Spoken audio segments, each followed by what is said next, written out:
Lydia stood at our stove like any loving child, steam curling around her face as she set my favorite blue kettle aside and poured from the French press into 2 floral mugs. "I brought your coffee blend," she said softly. "Cardamom and orange peel, just how you like it." "Mom." She set the cups down, one in front of me, one in front of Thomas, and watched our hands the way a hawk watches a field. The kitchen smelled of cinnamon, lemon polish, and the faint mineral tang of our well water. Morning light slid across the table, catching the rims of the cups so they glowed like tiny halos. I reached for mine out of habit. Thomas's fingers brushed my wrist, barely a touch, but enough. "Don't," he breathed, the smile on his face never changing. "Don't drink, just eat and act normal." His voice was so quiet it barely stirred the air. Yet every sound in the room sharpened. The clock's ticking, the faint hum of the fridge, the kettle cooling beside the press. I didn't look at him. I didn't dare. I felt Lydia's eyes on me, measuring every breath. I lifted the cup just close enough to fog my glasses, but not enough to taste. Lydia's gaze flicked to my throat, waiting for the swallow. I took a bite of the lemon scone instead, nodding like it was all a kindness. "Delicious," I murmured. My voice stayed steady. My pulse did not. She spoke in that gentle, reasonable tone she used now, about protecting us, about simplifying the house and planning ahead. Daniel had taught her to use words like cushions around a blade.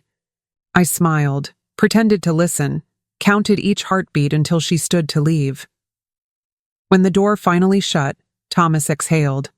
Together, we sealed both coffee mugs in plastic evidence bags and slid them into the fridge. He made a call to a number he'd hoped never to use. 3 days later, the lab confirmed what he already knew. Digitalis, a cardiac toxin, precise, quiet, often mistaken for age. I sat at that same kitchen table where my daughter had smiled and felt something in me harden. Love without integrity is a weapon. She had chosen hers. Now it was my turn. Before we go on, tell me where you're listening from. And don't forget to subscribe for more stories coming soon. If someone had told me 35 years ago that Lydia would one day try to kill us, I would have laughed it off as madness. Our daughter was the joy of our lives, the miracle that came after 7 years of trying and 3 miscarriages.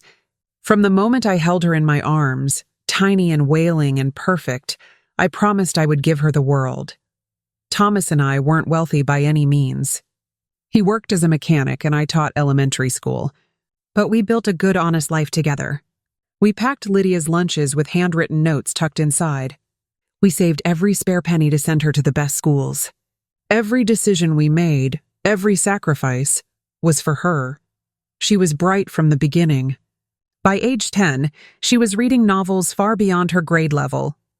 By high school, she was winning debate competitions and speaking about justice and leadership like someone twice her age. "I'm going to change the world, Mom," she'd say, her eyes shining with conviction. And I believed her. I remember the night of her college graduation. Thomas and I stood in the crowd, crying as Lydia crossed the stage in her cap and gown. She was the first in our family to earn a degree. After the ceremony, she hugged us both so tightly I could barely breathe. "None of this would have been possible without you," she whispered. Those words carried me through so many sleepless nights, so many small sacrifices we made without complaint. Because that's what parents do. We give everything we have without expecting anything in return. Looking back now, I realize we mistook her ambition for gratitude. We confused entitlement with confidence. The girl we thought we knew, the one we would have died for, was already beginning to change. And we were too blinded by love to see it. The cracks in our perfect little family didn't appear suddenly. They began as hairline fractures, invisible at first, then spreading wider with every choice we made to protect her. Lydia's early adulthood was everything we had dreamed of for her, and more. She landed a coveted job at a consulting firm straight out of college. Her apartment downtown was sleek and modern, and she started traveling internationally for work before she turned 30. Thomas and I would visit occasionally, and she'd take us to trendy restaurants we'd never heard of. "Order anything you want," she'd say, smiling as if success were something she could serve us on a plate. I remember thinking, we did it. We raised a strong, independent woman, but independence can change people. Slowly, subtly, Lydia's calls became less frequent. Birthday visits turned into rushed video chats. She began correcting my way of speaking, teasing my small-town habits, and rolling her eyes when Thomas talked about the shop. At first, I brushed it off as growing pains, a young woman building a different kind of life. Then came Daniel. We met him at a family barbecue Lydia organized one summer. He was charming, confident, and just a little too polished, the kind of man who looked at you and saw what you were worth rather than who you were. He's in private equity, Lydia said proudly, slipping her arm through his. We're talking about starting our own firm. Thomas shook his hand firmly, but I noticed the slight tension in his jaw. Later that night, after everyone had left, he said, "There's something off about him. He talks to her like she's an investment, not a partner." I told him he was being paranoid. Lydia seemed happy, glowing even. And wasn't that what mattered? But as months turned into a year, her tone shifted. She started calling less to talk and more to advise. Little comments about how we were getting older and should start planning for the future. Suggestions about downsizing, about selling the house and freeing up assets. It was subtle at first, small drops of poison disguised as care. We didn't realize it then, but Daniel hadn't just entered Lydia's life. He was reshaping it, and in the process, he was reshaping her view of us. The daughter we once knew was slipping further away, and we were too proud, too trusting to chase after her. It was a chilly afternoon in late October when Lydia first brought it up, casually, like she was suggesting we try a new restaurant. We were sitting in the sunroom sipping tea, the maple trees outside a blaze of orange and red. She'd come for a visit, something that had become increasingly rare, and I was determined not to ruin it with heavy conversations. "Mom, Dad," she said, stirring her tea slowly. "I've been thinking a lot about you two lately." "That's nice to hear," Thomas said with a grin. "We think about you every day." She smiled faintly, but there was something rehearsed about it. "You're not getting any younger. And this house? It's too much work. The yard, the stairs, the maintenance, it's dangerous." She glanced past me toward the hallway. "Did you ever fix that loose stair I used to trip on?" she asked, then caught herself. "Right, different house. The stair was in this house." I exchanged a glance with Thomas. "We're doing just fine," I said lightly. "Your father still mows the lawn and I manage the house. It's our home." "Sure, but wouldn't you rather enjoy your retirement?" she pressed, her voice soft but firm. "There's a lovely community near where Daniel and I live. Healthcare on site, planned activities, no chores. You deserve that kind of comfort." I felt my stomach twist. "Are you saying you want us to move out?" "Not want," Lydia said quickly, setting her cup down. "I just think it's the smart thing to do. And if we sell the house now, you'll get a good price. I could even handle the sale for you," Thomas chuckled, though there was no humor in it. "This house isn't just property, Lydia. It's 40 years of our lives." For a brief second, I saw irritation flicker across her face, a sharp crack in the veneer of concern. "I'm only trying to help," she said coolly. "But it's your choice." After she left that evening, Thomas and I sat in silence. The house felt different, heavier somehow.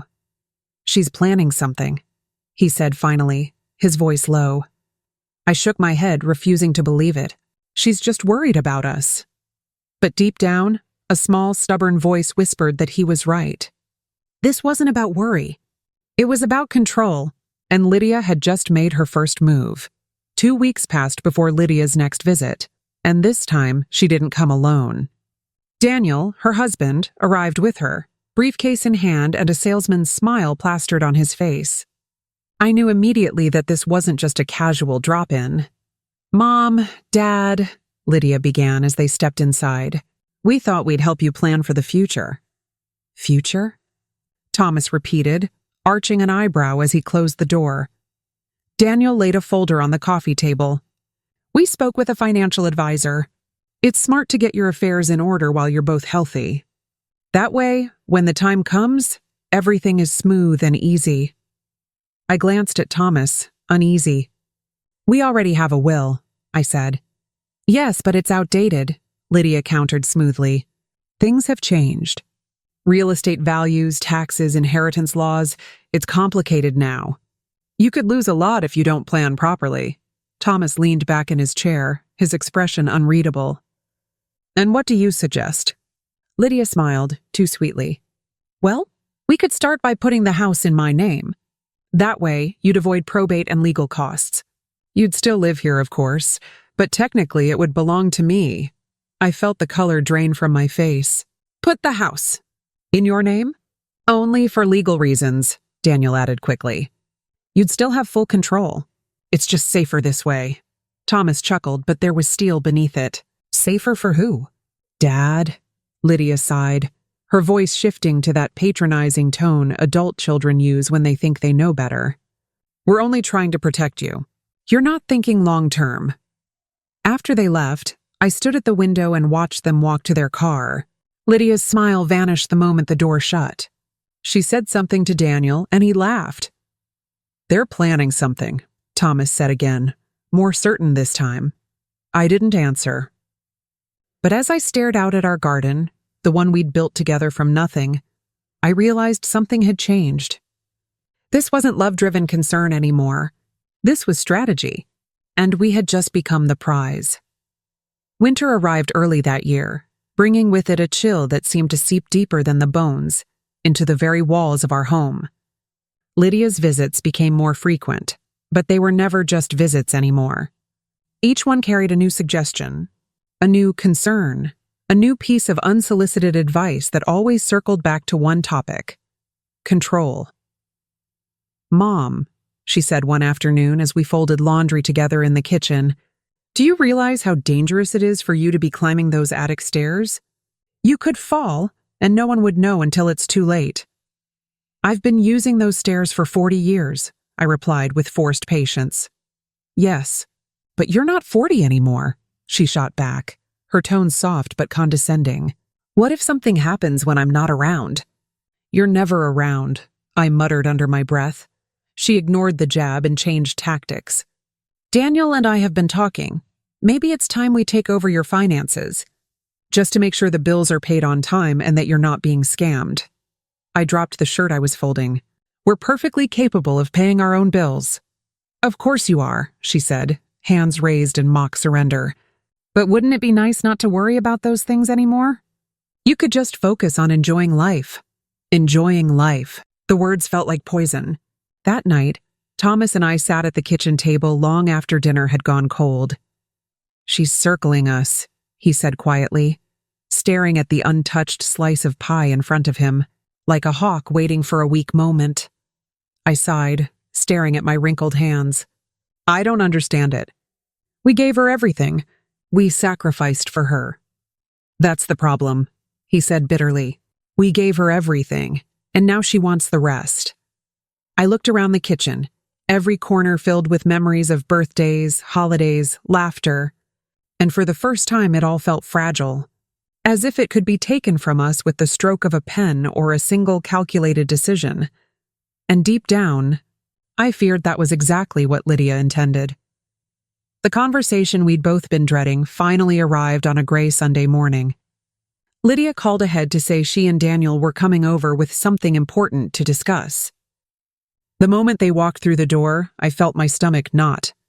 Daniel was carrying a sleek leather portfolio, and Lydia had that practiced, professional smile she always wore when she wanted something. Mom, Dad, she began after the usual pleasantries. We've been talking a lot about the future. It's time we updated your will, Thomas raised an eyebrow. Our will is fine as it is. It's not, she said quickly, sliding papers across the table. Laws have changed and this version protects everyone. It makes things easier for me to handle if, well, when the time comes. I scanned the documents with a frown.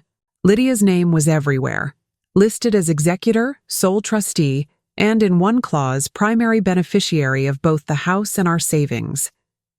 There was no mention of the charitable donations we'd planned or the trust for our grandchildren. This isn't what we discussed with the lawyer, I said, my voice trembling slightly. It's just a draft. Daniel interjected smoothly. We can make changes. But the point is, it should be streamlined.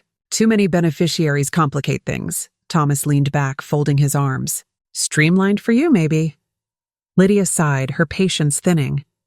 Why are you being so difficult? I'm trying to help. You're not thinking clearly about what's best for everyone. I felt a strange tightness in my chest. Part fear, part anger. We are thinking clearly, I said quietly. And this isn't it. The temperature in the room dropped. Lydia's smile vanished, replaced by a flash of irritation she didn't bother hiding this time. Fine, she said, gathering the papers sharply. But don't blame me when things get complicated later. When the door closed behind them, Thomas exhaled heavily. She's not even pretending anymore. I stared at the empty hallway, my hands still trembling. For the first time, I wondered if this wasn't just about greed. Maybe, just maybe, our daughter was capable of something far darker. 2 weeks after the unsettling will conversation, life returned to a fragile normal. Thomas tended the garden. I baked pies for the church fundraiser. Lydia called occasionally, always with that polished tone, asking about future plans. I tried to push aside the unease until the day everything changed. It was a windy Tuesday afternoon. Thomas had gone into town for groceries, and I was pruning the rose bushes by the driveway.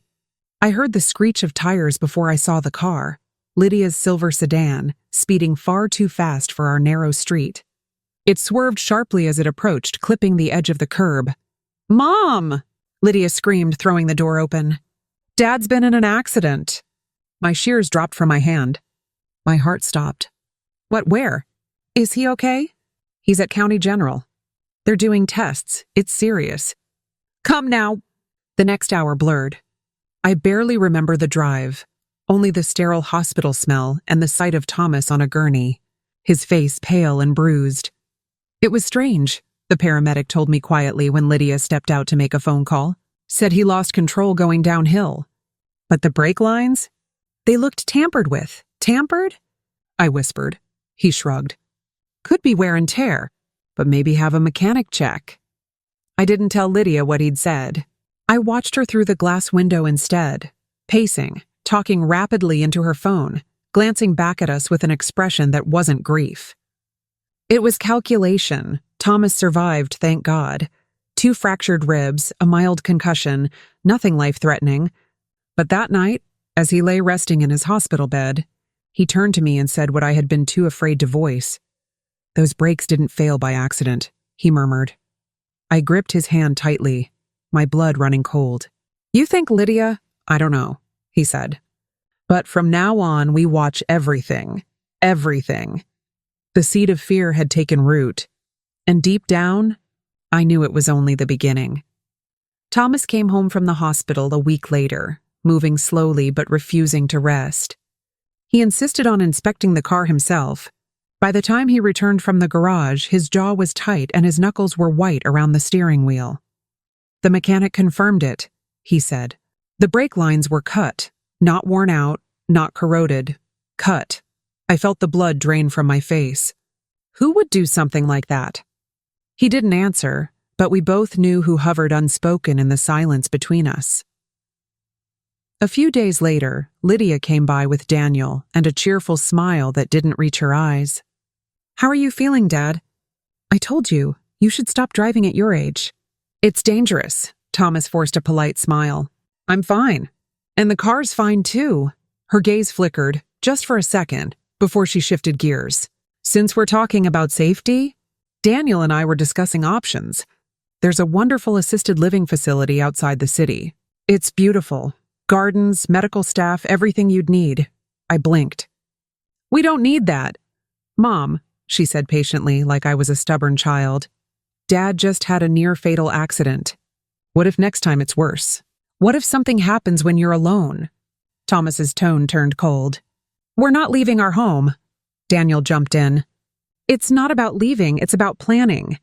If you sell the house now while the market's high, you'll have plenty to live comfortably.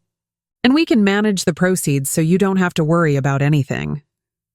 The words hung heavy in the air. It wasn't concern. It was control. I looked at my daughter, my bright, ambitious girl who once clung to my hand on her first day of school, and felt a pang of grief deeper than any wound. When they finally left, Thomas sank into his chair and rubbed his temples. "They're tightening the noose," he muttered, and for the first time I realized he was right. This wasn't pressure. It was a plan, and we were at the center of it. The tension in our house grew thicker by the day.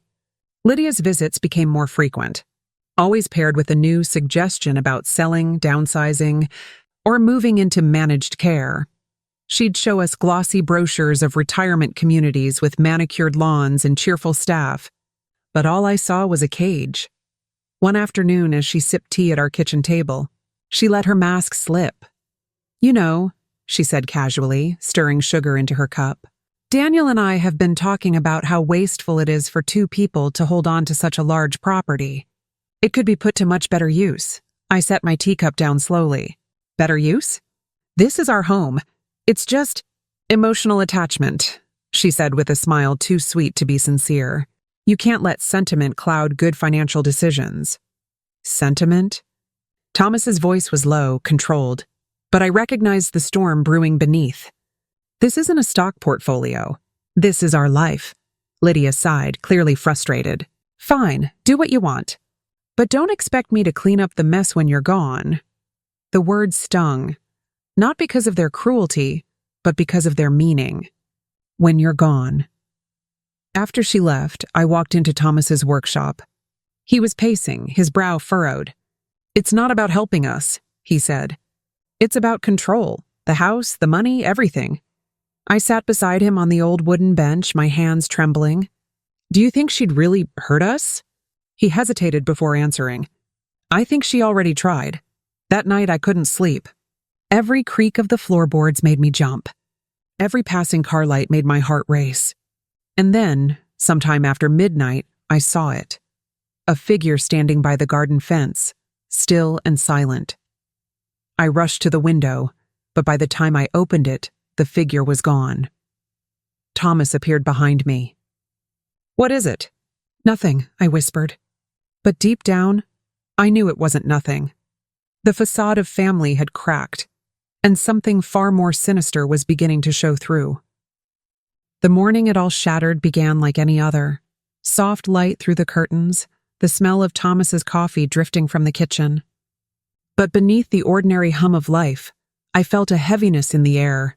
Like a storm waiting to break, Lydia arrived unannounced.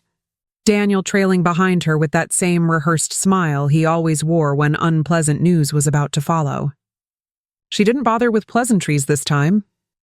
"We've spoken with an attorney," she said the moment she stepped inside, "and we're moving forward with guardianship proceedings." I blinked. "What?" "It's for your own good," she continued briskly. "You're both getting older and your decision-making hasn't exactly been sound lately. The car accident, the refusal to plan ahead, it's irresponsible." Thomas stood up slowly, his face pale but his voice steady. "You're trying to declare us incompetent." "It's not like that," Daniel cut in. "It's about ensuring you're protected, legally, financially." I stared at my daughter, my flesh and blood, and felt my heart fracture in a way I didn't think possible. "You're trying to take everything." Lydia's voice softened, but it was the softness of a predator closing in. "No, Mom, I'm trying to save everything. For the family." "By stealing it from us while we're still alive?" Thomas's voice rose now, trembling with fury. "By cutting my brake lines? By pushing us into places we don't want to go?" Lydia froze. For a moment, just a flicker, something flashed across her face. Fear? Guilt? Then it vanished, replaced by that same cool detachment. "I don't know what you're talking about," she said flatly, "but this is happening whether you like it or not." And then she said the words that broke me. "If you make this difficult, Mom, I'll make sure you're declared unfit before the court even hears your side." The room spun. My knees buckled. Thomas caught me before I hit the floor. When the door slammed behind them, I knew the life we'd built was gone. The daughter we'd raised was gone. This was no longer a misunderstanding. This was war, and war was coming to our doorstep. I woke the next morning with a heaviness in my chest I'd never felt before, not the weight of grief, but of resolve. Lydia's threat had shaken me to my core, but it had also done something else.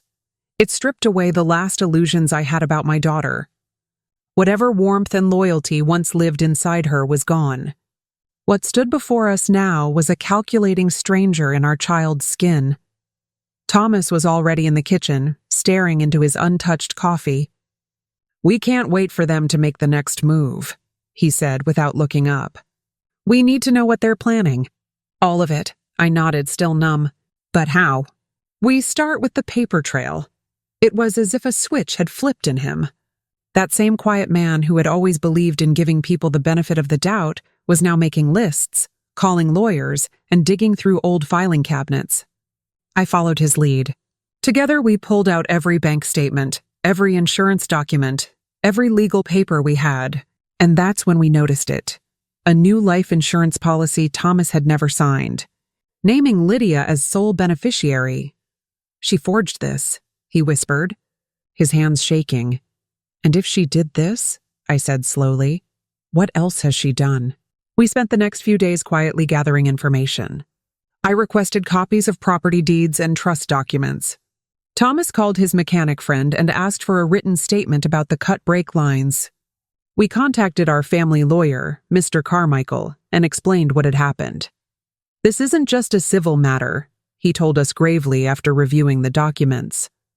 "If what you're telling me is true, this borders on criminal fraud, possibly attempted murder." The word sent a chill through me. Attempted murder. Against us. By our daughter. That night, I lay awake staring at the ceiling. The fear was still there, but something had changed. Beneath it, a spark of determination had started to burn. They wanted a legal battle? Fine, but they had no idea who they were up against. The first step of our counterattack was information, and information we discovered was everywhere. Thomas and I spent days combing through records we'd ignored for years. Tax filings, bank statements, old emails, insurance policies, even voicemail logs. The deeper we dug, the uglier the picture became. I found a notarized document hidden in a stack of unopened mail, a transfer of property authority that I had supposedly signed 2 months earlier. My signature was shaky and clumsy, clearly forged. Even worse, it granted Lydia the right to manage and liquidate our real estate assets on our behalf. "This isn't just manipulation," I whispered, showing it to Thomas. "It's a takeover." Meanwhile, Thomas discovered that Lydia had opened a joint investment account using his Social Security number. Thousands of dollars had been transferred into it, funds siphoned from our savings in small increments over the past year. "She's been stealing from us," he said, his voice shaking with rage, slowly, so we wouldn't notice. That evening, we met again with Mr. Carmichael. When we showed him the forged documents and unauthorized accounts, he nodded grimly. "This is evidence of fraud and identity theft. If we act quickly, we can freeze those assets before she uses them." He also suggested a bold move, a protective trust. By transferring our remaining assets into a legally protected structure, we could prevent Lydia from touching anything else while the investigation unfolded. It was a complex process, but it would effectively cut off her financial lifeline.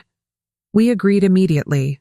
The next step was harder, confronting the people who had unknowingly become part of her scheme. We visited our bank, our insurance office, even the county registrar. At every stop, we left a paper trail, sworn affidavits, notarized letters, certified reports. Each step felt like reclaiming a piece of ourselves, and yet, beneath the growing confidence, a gnawing fear remained. Lydia would find out. And when she did, she wouldn't back down. She'd double down. Thomas squeezed my hand as we left the courthouse that day. "She wanted a fight," he murmured. "Now she's going to get one. And for the first time, I almost believed we could win." It didn't take long for Lydia to realize we were no longer playing the roles she'd assigned us. Compliant, trusting, docile. The calls started first. Dozens of them. Some sweet and pleading, others cold and laced with veiled threats. "Mom, I heard you've been talking to lawyers, she said during one particularly tense conversation. Why would you do that? Don't you trust me? I'm just making sure our affairs are in order, I replied evenly. Well, you're wasting your money. I've already spoken to an attorney, and they agree you're not in a position to manage these things anymore. The implication was clear. She was laying the groundwork for a competency claim. Then came the social pressure. Friends from church stopped by with concerned looks, saying Lydia had mentioned we were forgetting things and struggling with confusion. At the grocery store, a neighbor asked if we'd considered assisted living before something terrible happened. She was poisoning discrediting us before the real battle even began. But we were ready. Mr. Carmichael had warned us this might happen and advised us to build a counter-narrative. We visited our doctor for full cognitive evaluations. Both of us passed with flying colors. We had notarized statements from our bank manager confirming we had never authorized Lydia's financial maneuvers. We even installed security cameras on the property to document any suspicious visits. One evening, as we reviewed a growing stack of evidence, Thomas said something that chilled me. She's trying to erase us before we're gone, and he was right. This was no longer about money alone. It was about rewriting our legacy, casting us as helpless, unstable people while she positioned herself as the savior. But in doing so, Lydia had made her first real mistake. She underestimated us. We weren't two confused old people clinging to the past. We were parents who had built a life from nothing, and we were about to fight harder for it than we ever had for anything. It was late on a rainy Thursday when I found the clue that would change everything. I was searching for old tax returns in the attic, a task I'd been putting off for years, when I stumbled across an old metal box wedged behind a stack of Christmas decorations. It was heavy, sealed with a rusted latch. On the top, in my husband's neat handwriting, was a single word: records. Inside were dozens of ledgers, handwritten, carefully dated, going back nearly 20 years. Thomas and I had always kept meticulous records of our finances, but these were different. They weren't ours. They were Lydia's. I flipped open the most recent one, my hands trembling. Every page was filled with transactions, withdrawals from our accounts, unexplained transfers, payments made to accounts I didn't recognize. Some were as small as $50, others as large as $10,000, all signed with Lydia's initials. Thomas cross-checked the dates against our online statements. The amounts matched a year's worth of quiet transfers into an account we'd never opened. Our bank manager printed the history. The joint account existed only on paper, opened with Thomas's social security number and a forged signature. Thomas. I called down the stairs, my voice shaking. He climbed up quickly, and when he saw the ledger, his face darkened. My God, she's been stealing from us for years. We spent hours going through the pages. The earliest entries started when Lydia was in college, small amounts withdrawn under the guise of emergencies. But as the years passed, the amounts ballooned. There were payments to luxury retailers, travel agencies, even private loans we'd never known about. At the back of the box was a sealed envelope labeled Property Transfer Plan. Inside was a handwritten note from Lydia to Daniel, detailing how they would sell the house, move us into assisted care, and maximize remaining equity before liquidation. I felt sick. This wasn't desperation. It wasn't a mistake. It was premeditated. This, Thomas said grimly, holding the ledger up to the light, is the smoking gun. We photographed every page and scanned the documents into a secure drive. Then we delivered a copy to Mr. Carmichael, who nearly fell out of his chair when he saw them. This isn't just fraud, he said. This is a criminal conspiracy. And just like that, the balance shifted. Lydia thought she had us cornered. But now, we had proof, and the proof was deadly. Mr. Carmichael advised us to hire a private investigator, someone who could discreetly gather evidence beyond paper trails. At first I hesitated. The idea of spying on our own daughter felt unbearable. But Thomas was firm. She's already spying on us in her own way, he said. We're just leveling the field. Enter Michael Grant, a former police detective with sharp eyes and a calm, measured tone. Within a week of taking the case, he had installed discrete recording devices in and around the house, one lens tucked to catch the French press and the blue kettle on our counter, another aimed toward the breakfast nook where the floral mugs sat, innocent as altar cups, and began monitoring Lydia's movements. 3 days later, we got the call. "I think you're going to want to hear this," Michael said, inviting us to his office. When we arrived, he played back a series of audio clips that froze my blood. It was Lydia's voice, unmistakable, confident, and cold. "Once they're declared incompetent, the house is ours," she said in one recording. "We can list it immediately and start liquidating assets before anyone challenges it." "And what if they fight it?" Daniel asked. "Then we make sure they don't. I've already spoken to Dr. Hall about signing the mental health declaration. He owes me a favor. Another recording, darker.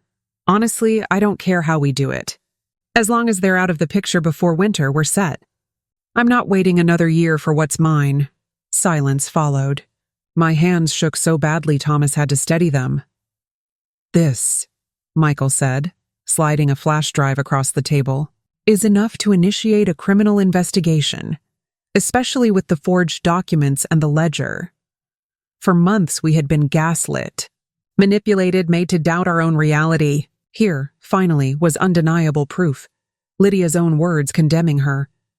"We're not victims anymore," Thomas whispered. "We're prosecutors." For the first time since this nightmare began, I felt a spark of hope. The daughter who thought she could silence us had just handed us the weapon that could destroy her entire scheme. The day Lydia crossed a line we could never come back from started deceptively ordinary. She called early that morning, her voice sugary and bright. "Mom, Dad, Daniel and I want to come by this afternoon. We feel like we've been fighting too much lately. Let's put everything aside and have coffee together, like old times." I exchanged a wary glance with Thomas. Neither of us believed her, but we agreed, not because we trusted her, but because we wanted to see what she'd do next. By 3 o'clock, the kitchen was spotless. The French press gleamed on the counter, the blue kettle warmed quietly on the stove. When Lydia arrived, she carried a bakery box. Daniel trailed behind with his practiced smile. She moved straight to our counter, where the French press and blue kettle were waiting. "I made your favorite blend," she said, pressing the plunger with slow, steady hands before pouring into our floral mugs. "And look, lemon scones. I remember how much you love them, Mom." Her tone was warm, but her eyes stayed sharp, tracking every movement. She poured evenly, like she'd rehearsed it. The steam curled around her face. Too calm, too careful.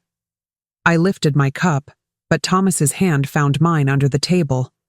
One light squeeze. He leaned in, smile fixed for show. "Don't drink," he breathed, barely moving his lips. "Just eat. And act normal." Then aloud, easy as ever, he said, "Actually, we'll wait until after we eat. Let the flavor settle." He set his untouched mug near the plate, as if he might reach for it any moment. I broke a corner from a lemon scone and nodded like it was all a kindness. "Smells wonderful," I said, letting the steam fog my glasses while the coffee never touched my mouth. Lydia watched our throats for a swallow. Her smile froze. It was just a second, barely a crack, but I saw it. "Suit yourselves," she said too quickly. The conversation drifted to weather and work, but every few minutes Lydia's gaze flicked toward the untouched mugs. She was waiting for the swallow. When she finally stood to leave, her thumb brushed the back of my hand, an old reflex from childhood, then pulled away like she'd touched something hot. I felt the chill in my bones before the door even closed. Thomas and I didn't speak for a long moment. Then he nodded toward the mugs. "Bag them. Both." We sealed them in plastic evidence bags and placed them in the fridge beside the milk. He picked up the phone and called Michael Grant. "Tell the lab to prioritize this," he said. "Coffee sample. 2 mugs, possible contamination." 3 days later, the results came back. Digitalis, a cardiac toxin. Quiet, precise, often mistaken for natural heart failure in older adults. Michael laid the report on the table and exhaled slowly. "It was mixed directly into the brew," he said. traced to a cardiology research trial Daniel's firm audited. Someone used his clearance to access the samples. I stared at the printout until the letters blurred. She tried to poison us, I whispered. Our own daughter. Thomas's jaw tightened, the calm in his voice barely masking fury. This isn't just fraud anymore. It's attempted murder. That night I sat at the kitchen table where Lydia had stood. The same table, the same floral mugs, the same faint scent of citrus polish. I looked at the blue kettle cooling on the counter and felt something in me crystallize. Love without integrity is a weapon. She had chosen hers. Now it was my turn to choose mine. Our daughter hadn't just betrayed us. She had tried to erase us, but she had also sealed her fate. From that moment on, there was no going back. Lydia Hayes was no longer our daughter. She was our enemy. The poison test changed everything. We weren't just fighting for our home or our savings anymore. We were fighting for our lives.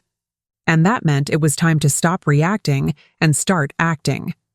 Mr. Carmichael, Michael, Thomas, and I met around our kitchen table late one evening. The air was heavy with tension, but for the first time in months, we were united with a clear plan. Here's the good news, Michael began, spreading out a folder of documents and transcripts.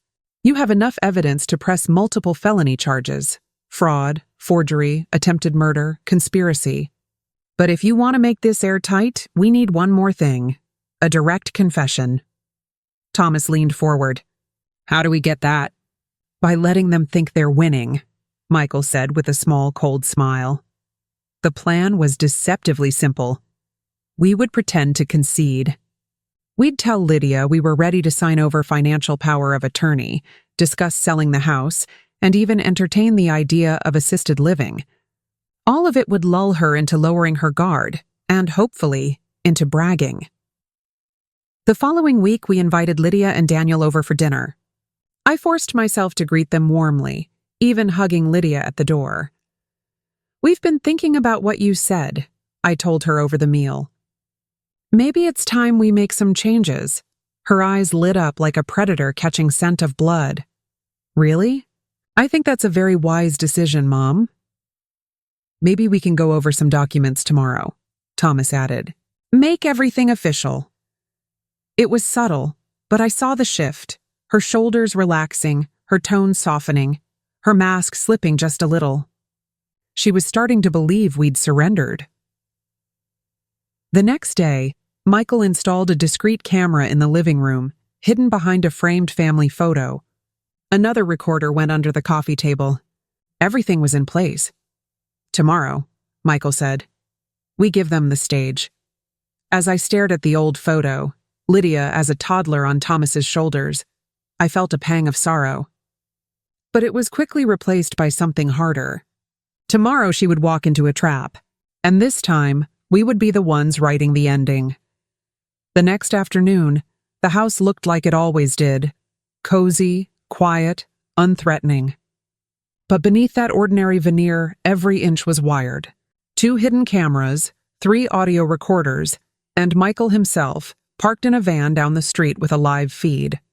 Thomas and I rehearsed our lines over breakfast like actors before a performance. At 3 p.m. sharp, Lydia and Daniel arrived, a manila folder in hand and smug confidence written across their faces. Let's make this official, Lydia said brightly as she took her seat. I brought draft documents for the property transfer and guardianship authorization. I forced a nervous smile. We trust you, sweetheart. We just want to make sure we're doing the right thing. Of course you are, she said, sliding the papers across the table. This way, everything will be handled properly and quickly. Thomas leaned forward. What happens after we sign? Lydia exchanged a glance with Daniel, and that's when her tone shifted from careful to careless, like a con artist who believed the con was complete. Well, she said, we can finally sell this place. It's a waste for 2 people your age to keep such a big property. Once it's gone, we can move you somewhere safe, and Daniel and I can pay off the rest of our debts. After that, we'll have full access to the accounts. Full access? I repeated, my voice trembling just enough. She laughed. Mom, that's the whole point of this. You won't have to worry about anything anymore. Daniel chimed in, his arrogance sealing their fate. To be honest, this was overdue. If the coffee had worked, we'd have been done with this months ago. The room froze. My breath caught, not because of the words, but because of the casual way he'd said them. Coffee? Thomas asked quietly. Lydia shot Daniel a glare. Shut up, but it was too late. Every word had been captured. Every confession. Every admission. When they left an hour later, cheerful, believing they had finally won, Michael called from the van. Got it all, he said, his voice trembling with adrenaline. Proof on paper, poison in a cup, and now their voices. It's over. They just signed their own convictions. In our state, one-party consent made the recording fully legal, and Michael documented chain of custody the moment he pulled the drive. I closed my eyes, exhaling a shaky breath. For the first time in months, I felt power shift back into our hands. The trap had sprung, and Lydia had walked right into it. 2 days later, the evidence package was complete. Mr. Carmichael had meticulously compiled the forged documents, the bank records, the tampered brake report, the toxicology results from the coffee, and now, the crown jewel, the recorded confession. Everything was organized, cross-referenced, and ready to go. We're past the point of civil law now, he told us. This is a criminal case. Attempted murder, fraud, forgery, elder abuse, conspiracy. The words felt heavy but strangely empowering. Thomas and I exchanged a look, tired, heartbroken, but resolute. It was time.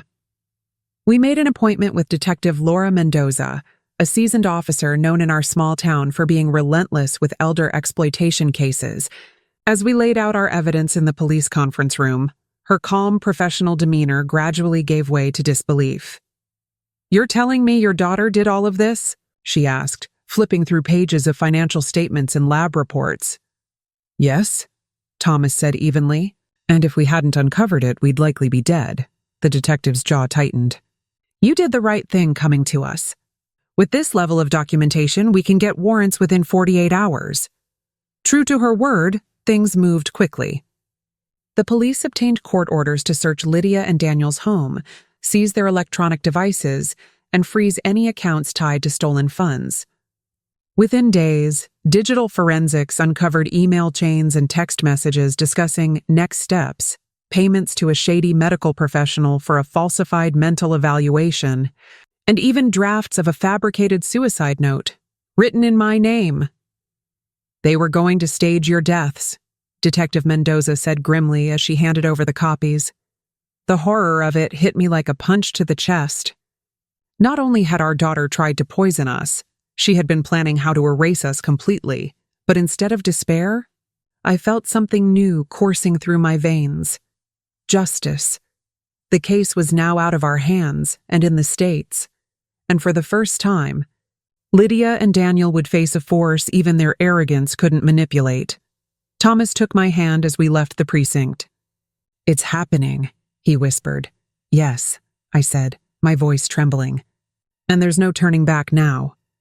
Just when we thought the nightmare was finally ending, that the law would take its course and justice was inevitable, Lydia made her most dangerous move yet. It started with a knock on our door at 6 a.m. 2 uniformed officers stood on the porch, their expressions unreadable. Mr. and Mrs. Hayes, one said, we have a court order. You're being served a petition for emergency guardianship. I felt the floor tilt beneath me. What? The officer handed over a thick stack of papers. Inside was a sworn affidavit, signed by Lydia and supported by statements from 2 doctors and 3 neighbors. It claimed that Thomas and I were suffering from progressive cognitive decline, that we were paranoid and delusional, and that we had fabricated elaborate conspiracies against our daughter out of confusion. They had moved to strip us of our legal autonomy before the criminal case could proceed. She's trying to beat the charges by painting us as unreliable, Thomas said, his voice low and trembling with fury. If the court declares us incompetent, everything we've gathered could be dismissed. The court set an emergency hearing. Just 5 days out, an expedited calendar. The judge granted after Lydia's petition. Daniel and Lydia had lined up witnesses, including one of Thomas's old colleagues and a family doctor we hadn't seen in years. They had even submitted doctored videos of me repeating questions during conversations, edited to make me seem disoriented. Mr. Carmichael warned us, this is their Hail Mary. If they win, they'll control your legal representation, your finances, everything. We need to demolish their claims publicly and decisively. It was the darkest moment of our fight. The power we had carefully regained seemed to slip through our fingers. But Michael and Detective Mendoza were already one step ahead. They subpoenaed the full, unedited video files, revealing the manipulations. They presented cognitive test results, bank affidavits, and the recording of Lydia bragging about making them look senile. And then, the twist that shattered her scheme, the toxicology report, undeniable proof of attempted poisoning, was entered into evidence. The judge's expression hardened. Ms. Hayes, he said coldly, it appears the only delusion here is yours. In that moment, the tide turned completely. Lydia's legal trap had collapsed, and now she was the one standing on sinking ground. After the failed guardianship hearing, everything began to crumble. Not for us, but for Lydia and Daniel. The judge's scathing remarks spread quickly through the courthouse, and soon the story leaked into the local press. What had started as a private legal battle was now a full-blown scandal. The headline in the Springfield Gazette hit me like a thunderclap. Daughter accused of poisoning parents. Forging documents in 1.2 interstate scheme. Within hours, neighbors who once looked at us with polite concern were now stopping by in shock, bringing casseroles and whispered apologies. We had no idea, Mrs. Palmer from across the street said, tears in her eyes.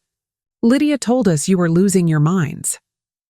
But perhaps the most telling moment came during a scheduled family mediation session. One last, court-ordered attempt at reconciliation before the criminal indictment was finalized. Lydia arrived with Daniel and her lawyer, her once pristine confidence now visibly fraying. Her hair was unkempt, her hands restless. You've ruined us, she hissed under her breath when we sat down. No, Lydia, I replied calmly. You ruined yourself. Her lawyer tried to regain control, pushing for a settlement, one that would drop charges in exchange for relinquishing claims to the estate. Thomas and I didn't even need to discuss it.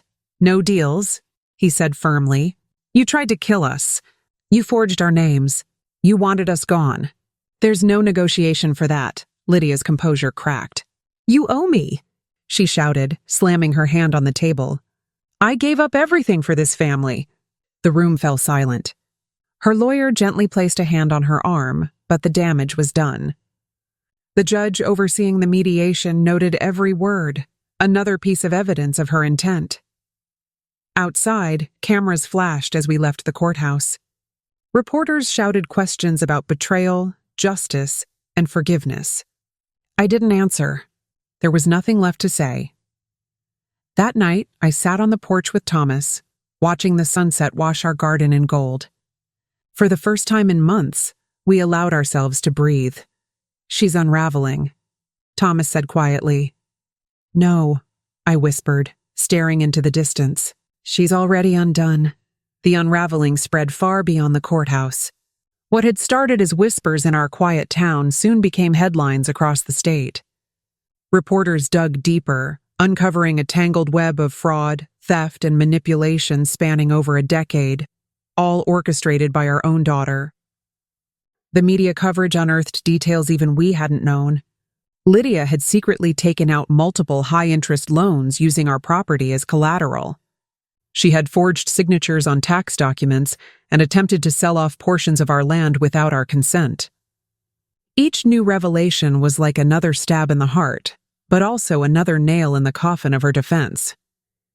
Detective Mendoza called us into the precinct one morning with news that left us speechless. The DA's office is upgrading the charges, she said. Given the evidence, they're adding attempted double homicide, identity theft, and financial elder abuse to the indictment. I stared down at the file in my hands. The names Lydia Hayes and Daniel Price were printed in bold letters, followed by a list of charges that stretched nearly 2 pages. They're facing a minimum of 40 years if convicted, Mendoza added. Still, Lydia tried to maintain control. From her lawyer's office, she released a statement claiming that we had fabricated evidence, that we were confused and manipulated by outsiders, and that she was the victim of a smear campaign. But her own words betrayed her. The recordings, especially Daniel's casual reference to poisoning us, played on every evening news broadcast. The audio of Lydia boasting about gaining full access once we were out of the picture circulated online. People were horrified. The fallout was swift. Daniel was fired from his job. Lydia was asked to step down from the real estate firm where she was a partner. Their social circle evaporated overnight. The people who once praised her ambition now crossed the street to avoid her. Even those who had once defended her called what she did monstrous.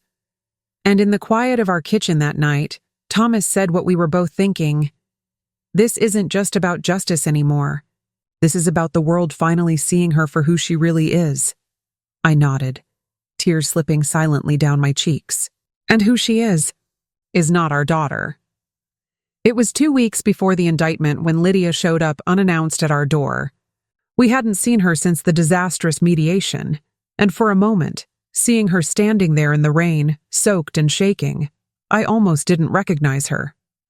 Gone was the polished, confident woman who once controlled every room. In her place was someone broken, desperate, and still dangerous.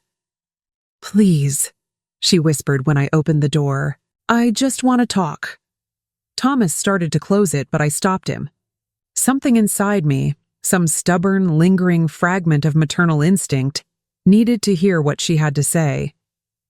We sat at the kitchen table, the same place where so many of her schemes had begun. She stared at her trembling hands for a long time before finally speaking. "I didn't mean for it to go this far," she said, her voice cracking. "I was scared. We were drowning in debt.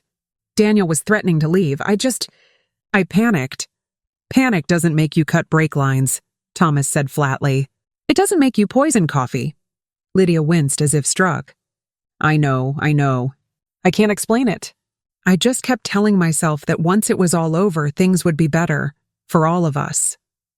We'd have the house, the money. We could start fresh. I stared at her across the table, this person who shared my blood but not my heart, and felt an ache so deep it was almost physical. "Better for you, maybe. Never for us," tears streamed down her face. "I still love you," she whispered. I never stopped. I wanted those words to mean something. I wanted them to reach the little girl who used to run into my arms after scraped knees and nightmares. But they rang hollow now, empty echoes from someone who had destroyed too much. "Love isn't supposed to kill," I said softly. "And you stopped loving us the moment you decided our lives were worth more to you dead than alive." She sobbed, begging us to drop the charges. But the decision had already been made.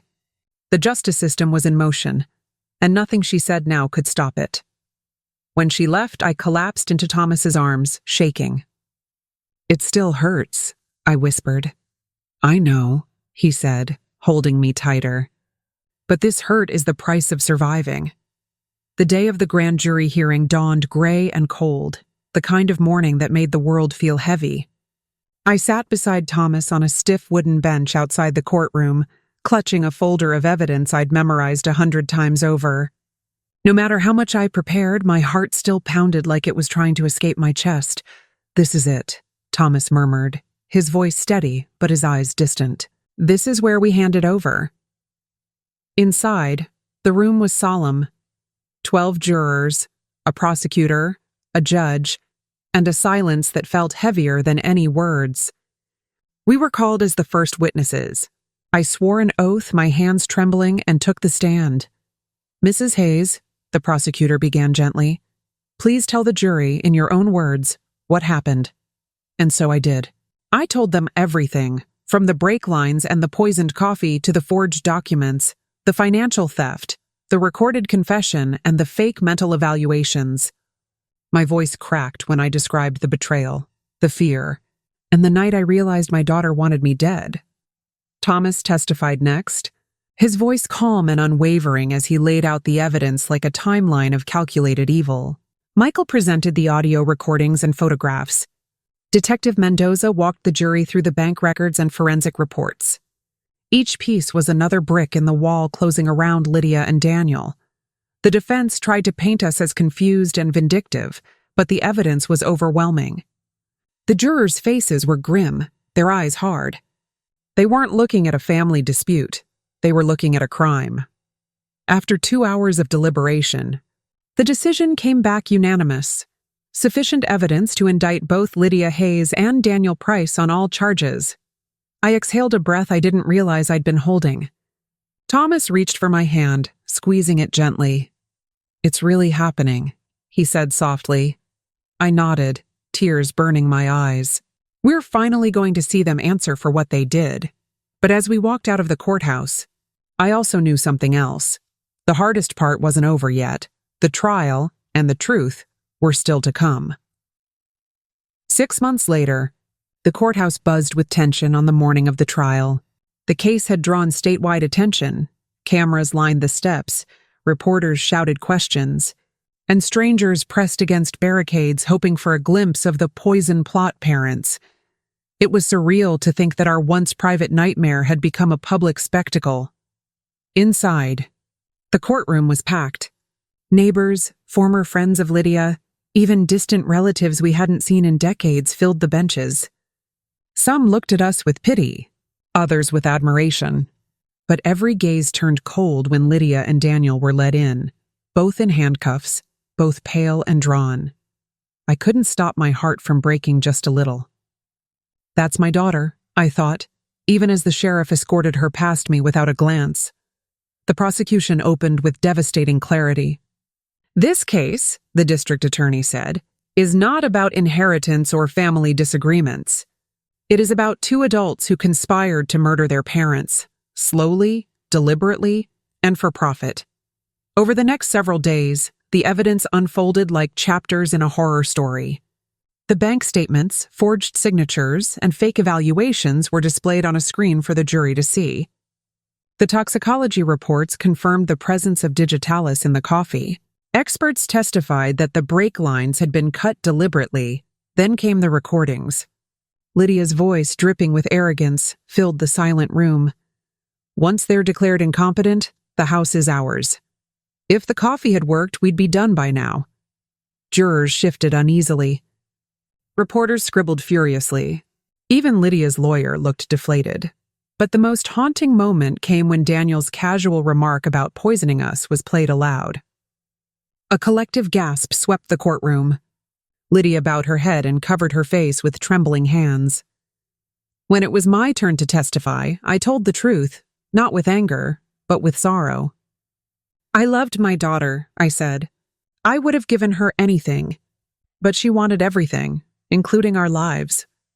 By the end of the first week, the prosecution had painted an unshakable portrait of greed, betrayal, and premeditated violence.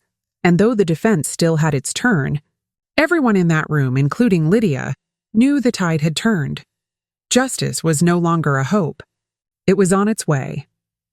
If the prosecution's case had been a steady march toward justice, the defense's cross-examination was a desperate, flailing attempt to claw its way back. Lydia's attorney tried everything: manipulation, misdirection, even emotional appeals, but the deeper he dug, the worse it became. "Mrs. Hayes," he began during my testimony, his tone smooth and patronizing, "isn't it true that you and your husband have struggled with memory lapses?" "No," I replied calmly. "We passed full cognitive evaluations 3 months before any of this began. Isn't it possible that you misinterpreted your daughter's intentions? That what you saw as malicious was simply her trying to help?" I looked him straight in the eye.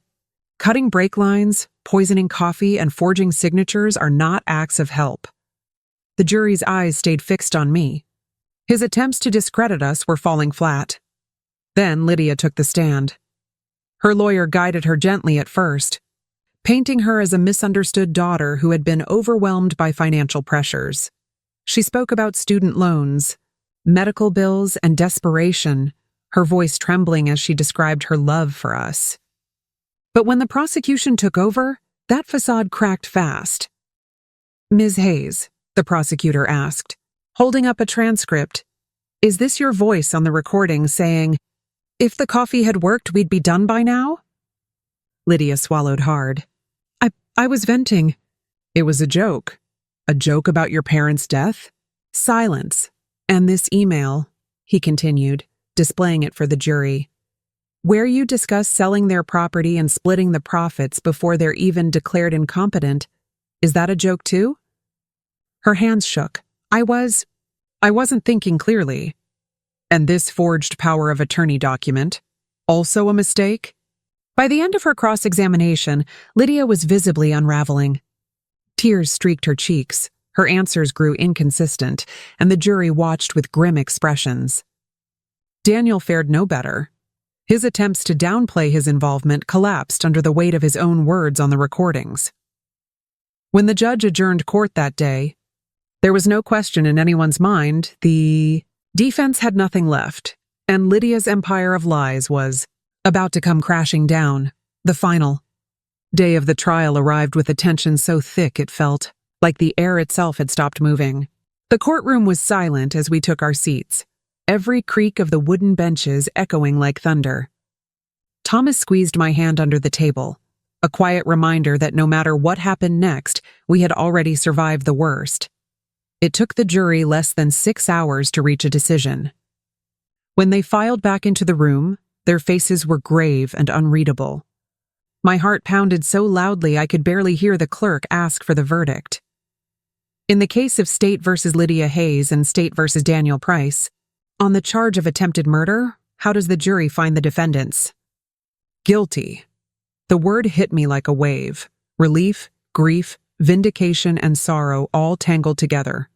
On the charge of conspiracy to commit murder? Guilty. On the charge of forgery, identity theft, and financial elder abuse? Guilty! The courtroom erupted, gasps, whispers, the click of reporters' cameras. Lydia slumped in her chair, tears streaming down her face. Daniel stared straight ahead, his jaw clenched, his eyes hollow. Judge Morrison's voice was steady as he delivered the sentence. Lydia Hayes and Daniel Price for your roles in a calculated, malicious plot to defraud, endanger, and attempt to murder your parents. This court sentences you each to life in prison with the possibility of parole after 40 years. My breath caught. The very thing they'd tried to steal from us was now the price they would pay. Lydia turned toward me as deputies prepared to escort her away. "Mom," she sobbed. "Please, I'm sorry. I never meant for it to go this far." I looked at her, my daughter, my betrayer, and felt something break inside me one last time. "I hope," I said softly, "that one day you understand the value of a life you tried to destroy." And then she was gone, led away in handcuffs, swallowed by the justice she had so desperately tried to outrun. For the first time in years, the weight pressing down on my chest lifted. Justice wasn't just a word anymore. It was real. It was here, and it was ours. The weeks after the verdict were a strange mix of silence and noise, the quiet inside our home, and the roar of the outside world. News outlets from across the country covered the case. Headlines called it "The Poisoned Betrayal," "The Elder's Legacy," and "The Greed of Blood." Documentaries were pitched, true crime podcasts requested interviews, and strangers sent letters of sympathy and outrage. But for us, the spotlight didn't matter. What mattered was that we were alive and free. Still, victory carried a heavy cost. The house felt emptier now, not because Lydia had lived there recently, but because every corner echoed with memories of the daughter we once loved, the kitchen table where she did her homework, the garden where she chased fireflies, the hallway where she took her first steps. I would pause in those places and feel my chest tighten. "I miss her," I admitted one morning as Thomas and I sat on the porch, coffee steaming in our mugs. He nodded. "I do too. But the person we miss doesn't exist anymore." He was right. The girl who once kissed our cheeks goodnight had long since vanished, replaced by someone we couldn't recognize. Despite the pain, we found strength in the ripples of what had happened. Local organizations reached out, asking if we'd speak about elder abuse. A law firm offered to help us establish a foundation in our names to support other victims. It was overwhelming, but it also gave purpose to the suffering. We accepted. Within 3 months, the Hayes Foundation for Family Justice was born, providing legal aid, investigative resources, and counseling to seniors facing financial manipulation or abuse by their own families. At the first board meeting, Thomas looked around the room and smiled faintly. "We turned betrayal into something bigger than ourselves," he said. I placed my hand over his. Then maybe, just maybe, none of this was in vain. But at night, when the house was quiet and the world had stopped buzzing, I would still find myself standing at Lydia's childhood bedroom door, staring into the darkness, and I would whisper a truth I had finally learned to accept. I still love you. But love doesn't mean I forgive you. Almost a year had passed since the trial when I received the letter, a plain white envelope with a return address from the state penitentiary. Inside was a single page in Lydia's handwriting. "Mom, please. I need to see you. I don't expect forgiveness. I just want you to understand why." Lydia, I stared at the words for a long time. Part of me wanted to tear the letter in half and throw it away. Another part, the mother still buried somewhere inside me, whispered that I needed closure. Thomas left the choice to me. "If you go," he said gently, "do it for you, not for her." 2 weeks later, I found myself sitting in a cold, sterile visiting room. The door buzzed, and then she walked in. Lydia looked smaller, thinner, her once perfect hair cut short, her expensive clothes replaced by a shapeless orange jumpsuit. But her eyes, they were the same, still searching for an angle. "Thank you for coming," she said, her voice barely above a whisper. I didn't reply. "I know there's nothing I can say that will make it right," she continued. "I think about it every day. What I did, what I tried to do. I hate myself for it. Do you?"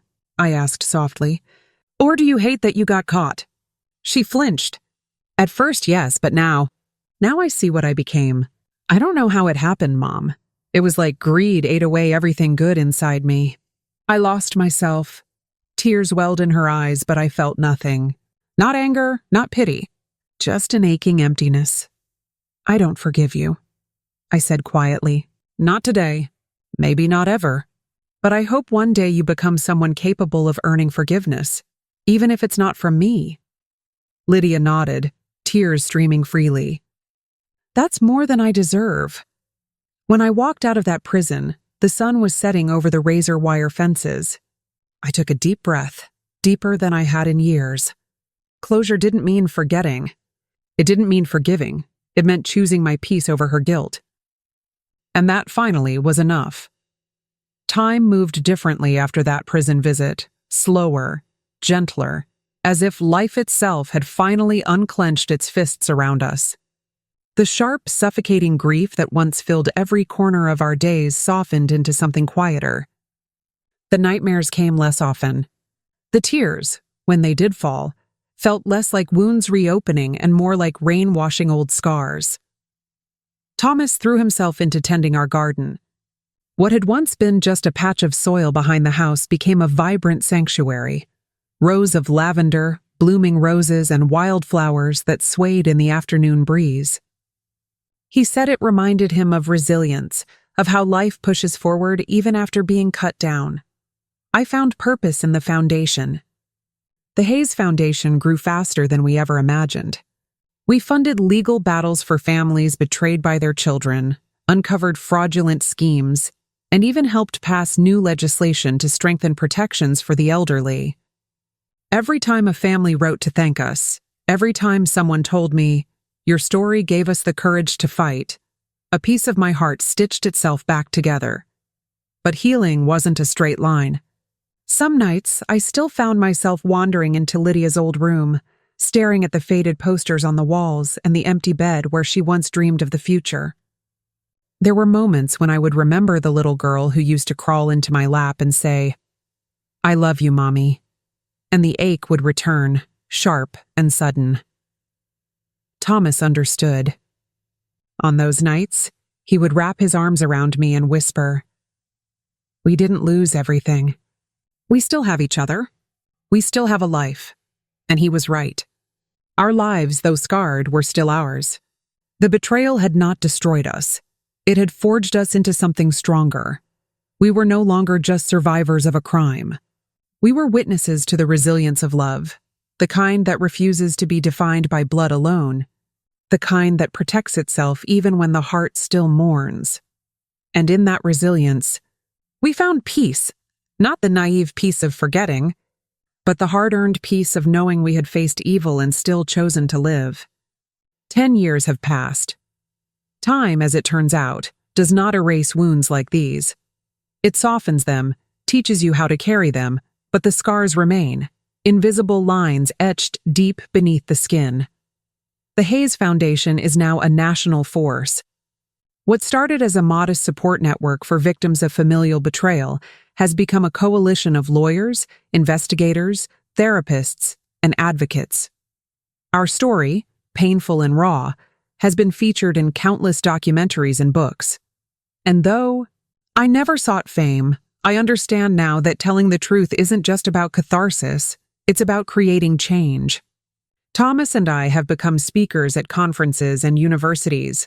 Our story used to educate judges, law enforcement, and social workers about a topic too often brushed aside: the violence that hides behind love. People still come up to us, some trembling, some in tears, whispering, "Your story saved my life." And yet, even amid the impact, the ripples of Lydia's actions still reach us. There are days when I see a young woman in the street with the same walk, the same tilt of the head, and my heart skips a beat before reality crashes back. On those days, Thomas holds my hand a little tighter, as if to remind me that the past no longer has power over us. We haven't visited Lydia again. She remains in prison, serving a life sentence, and though she writes letters every Christmas, apologies scrawled in shaky handwriting, I no longer open them. Forgiveness is not owed, and healing does not require reconciliation. Instead, I channel my love for the daughter I thought I had into the countless daughters and sons we've helped save. That is her legacy, not her crime, but the change born from it. And sometimes, when the wind blows over the river at night, and the bridge lights flicker in the distance, I find myself whispering to the darkness, not in anger but in peace. We survived, Lydia. And we became stronger than your hatred. If you liked this story, please like, subscribe, and share it. If you have a unique story of your own, share it in the comments below. Thank you for listening.